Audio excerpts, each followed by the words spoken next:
ৰাজধানী গুৱাহাটী মহানগৰীত পুনৰ ৰাজপথত আপোনালোকে দেখিবলৈ পাব প্ৰায় শতাধিক গ্ৰীণ বাছ আৰু কাইলৈ প্ৰধানমন্ত্ৰী নৰেন্দ্ৰ মোদী উপস্থিত থাকিব আৰু তেওঁৰ অনুষ্ঠানতেই শুভাৰম্ভণ কৰা হ'ব।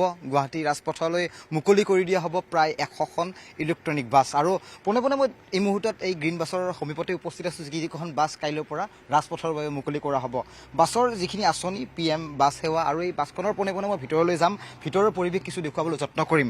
সহযোগী সঞ্জয় বৰা আছে মোৰ লগত আৰু পোনে পোনে এই যিকেইখন বাছ আপোনালোকে গুৱাহাটীৰ ৰাজপথত দেখিব, আপোনালোকে যাতায়াতত সংগী হ'ব, সেই বাছখনৰ ভিতৰ ভাগনো কেনে হ'ব কিছু পৰিৱেশ এই মুহূৰ্তত দেখুৱাই লৈছোঁ। খুব অত্যাধুনিক ব্যৱস্থা, 26 ছিট কেপাচিটি আৰু পূৰ্বতে যদি আমি এই চিটি বাছৰ সংখ্যা এই মুহূৰ্তত দৰ্শকসকলক বৰ্ণনা কৰোঁ তেতিয়াহ'লে সেয়া আছিল 371 অৰ্থাৎ 371খন CNG বা ইলেক্ট্ৰনিক বাছ এই মুহূৰ্তত গুৱাহাটীত চলি আছে। তাৰ লগে লগে যদি আৰু এই 100খন গুৱাহাটীত চিটি বাছ বা এই যিটো চিটি ছাৰ্ভিচত যদি সংযোজিত হয় তেতিয়াহ'লে ইয়াৰ সংখ্যা হ'বগৈ 471 অৰ্থাৎ প্ৰায় 500খন ইলেক্ট্ৰনিক বা CNG বা আপুনি গ্ৰীণ বাছ যিয়ে নকওক কিয় পুনৰ গুৱাহাটীৰ ৰাজপথত আমি দেখিবলৈ সক্ষম হ'ম।